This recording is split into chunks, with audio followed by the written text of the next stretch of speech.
તા થૈયા થૈયા તા થઈ, તા થૈયા થૈયા તા થઈ, તા થૈયા થૈયા તા થઈ. એ રંગલી, આમ રૂમઝૂમ કરતી ક્યાં હાલી?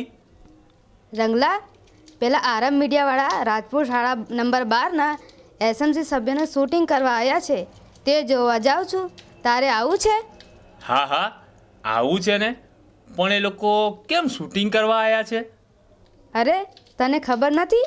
2009માં શિક્ષણના અધિકારનો કાયદો બન્યો છે. તે પ્રમાણે હવે શાળામાં શાળા વ્યવસ્થાપન સમિતિ બની છે.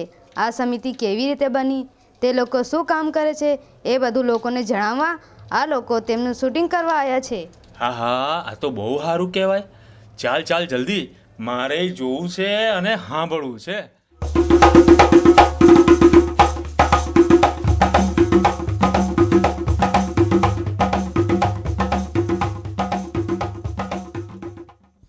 તમારું નામ? કોકિલાબેન તુલસીભાઈ મકવાણા. તમે કઈ શાળામાં એસએમસી મેમ્બર છો? શાળા નંબર 12. એમાં તમારો હોદ્દો શું છે? આ કમિટી આ ધ્યાન રાખવાનું, બધું પ્રોબ્લેમ હોય સોલ્વ કરવાનું. બાળકોના શિક્ષણ માટે હમણાં નવો કાયદો બન્યો છે, એની તમને ખબર છે? ના, એ મને ખબર. उसके बारे में तो अभी मालूम नहीं हमको. अभी तो हमको तो कुछ नहीं पता है. मीटिंग का बोला था कि मीटिंग में आने का बस.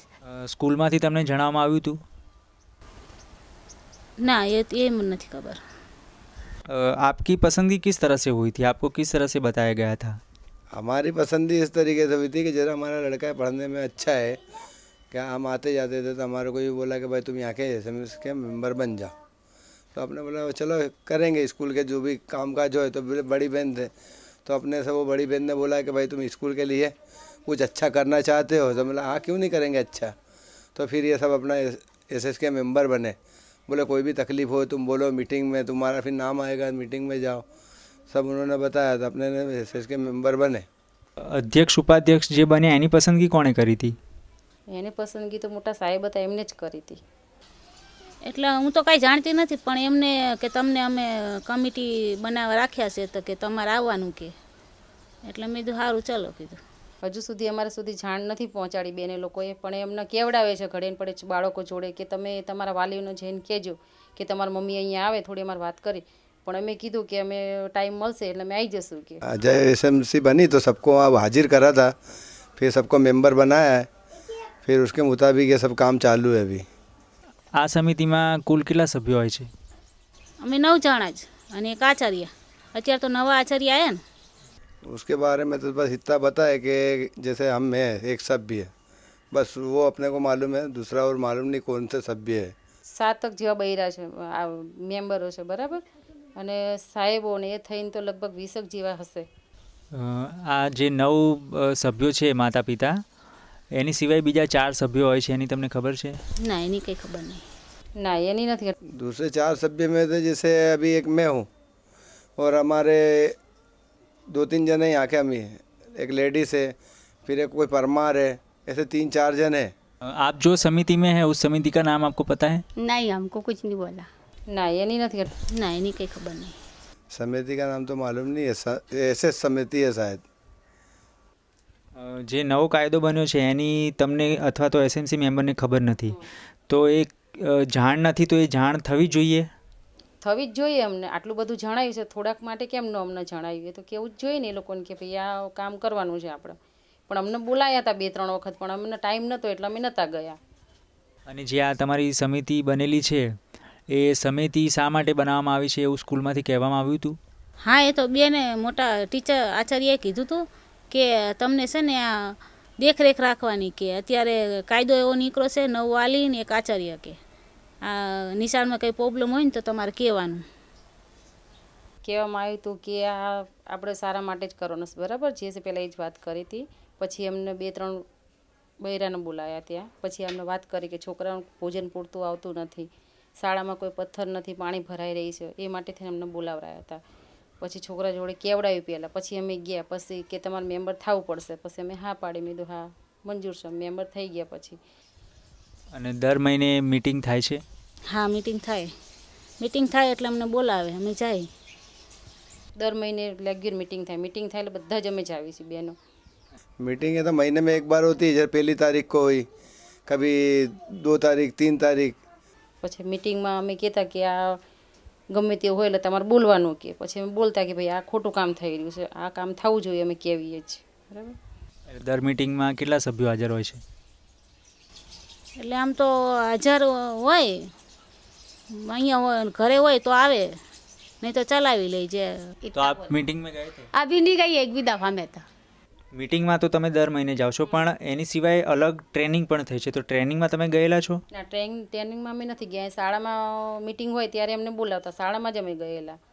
ના તો સારું પણ આવે, પણ એમ કે હમણાં ટીચર નથી રાખ્યા ને, 2 ક્લાસ ચલાવતા હોય છે ને, તો એ બી કહ્યું હતું અમે, તો કીધું એ ટીચર મૂકો ભણાવવા માટે. તો શું કહ્યું? હા તો કહેતા હતા ખરી કે મૂકશે હવે. हाँ अभी तो ठीक पढ़ा रहे हैं. સરસ ભણાવે છે હમણાંથી તો. शिक्षक पढ़ाते सही, अच्छा पढ़ाते हैं, बहुत ध्यान देते, बच्चों का बहुत ध्यान रखते हैं यहाँ पे शिक्षक. શાળામાં બધી સુવિધા સારી છે? અત્યારે સંડાસ નથી બરોબર, પાણી નથી આવતું. છોકરો 2 દિવસથી કહે છે પાણી નથી આવતું, તો એનું છે ને અમે વચમાં કીધું હતું, અને વરસાદમાં પાણી ભરાય છે ને એનું કહ્યું હતું કે પાણી વરસાદનું ગટરનું પાણી બહાર નીકળે છે ને તો પાણી બહુ ભરાય છે, એનું મેં વચમાં કહ્યું હતું, પણ કોઈ ધ્યાન દીધું નથી. તો આની વાત તમે જે મિટિંગ થાય છે મહિનામાં એક વખત, તો ત્યારે આની રજૂઆત કરી હતી? હમણાં તો નહીં કરી, વચમાં કરી હતી. તો શું કહ્યું એના માટે? હા તો કે ફરિયાદ કરી છે કે આવશે કે, અને પાણી તો ચોમાસામાં જ ભરાય ગટરનું પાણી, એ બી કહ્યું હતું. પહેલાં બેન રિટાયર થઈ ગયા ને, બેનને કહ્યું હતું, તો અત્યારે તો નવા આચાર્ય આવ્યા.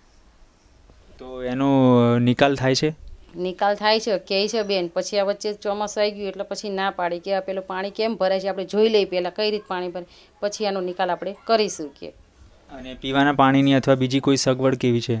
બીજી બધી સગવડ સરસ રીતે છે, કેમ કે મધ્ય ભોજનનું પહેલાં તો હતું બાળકોનું જમવાનું, એ પછી એમ પહેલાં પ્રોબ્લેમ મૂક્યો કે બાળકો ખાય છે તો પછી માંદા પડી જાય છે. આનું પહેલાં પછી એ સરખું કરી નાખ્યું, ત્યાં પાણી ના ત્યાં ચોમાસું આવી ગયું, પછી કે સારું આટલું આપણે જોઈ લઈએ ક્યાં પાણી ભરાય છે, પછી એ પૂરું કર્યું. स्कूल में जो पानी भरा जाता है या फिर पीने का पानी अच्छा नहीं आ रहा है, ऐसी बहुत सारी बातें आ रही है, ऐसे सवाल हो रहे हैं, तो उसके बारे में आपको पता है? मैं हमको तो कुछ नहीं पता. अभी बच्चे तो बेचारे क्या बोले, कुछ ना बोले उनको क्या समझ पड़े. यहाँ हमारे घर आके पियो तो वहाँ पीते भी नहीं जल्दी से.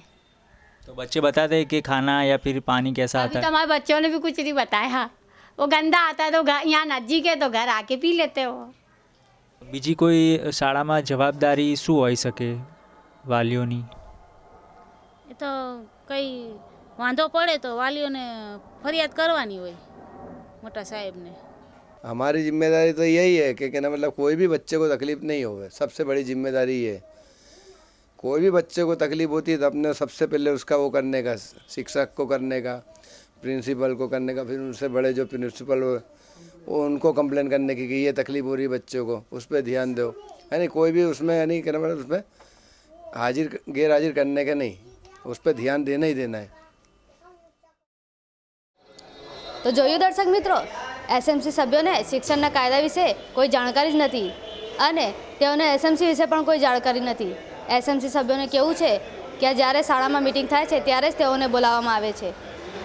શિક્ષકો ઉપરાંત એસએમસી સભ્યોની પણ જવાબદારી બને છે કે બાળકોના શૈક્ષણિક વિકાસમાં પોતાનો ફાળો આપે અને તેમને સોંપેલ જવાબદારીઓ નિભાવે. આખરે તો આ કાયદો બાળકોના શૈક્ષણિક વિકાસની જ વાત કરે છે. તા થૈયા થૈયા તા થઈ, તા થૈયા થૈયા તા થઈ, તા થૈયા થૈયા તા થઈ. જોયું રંગલા? હા રંગલી, જોયું અને સાંભળ્યું.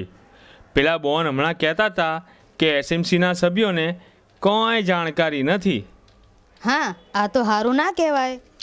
તો રંગલી, હવેથી આપણે બધાને ભેગા કરીને આના વિશે વાત કરીશું અને જાણકારી આપીશું. હા, તમે બધા અમારી હંગાથે જોડાશો?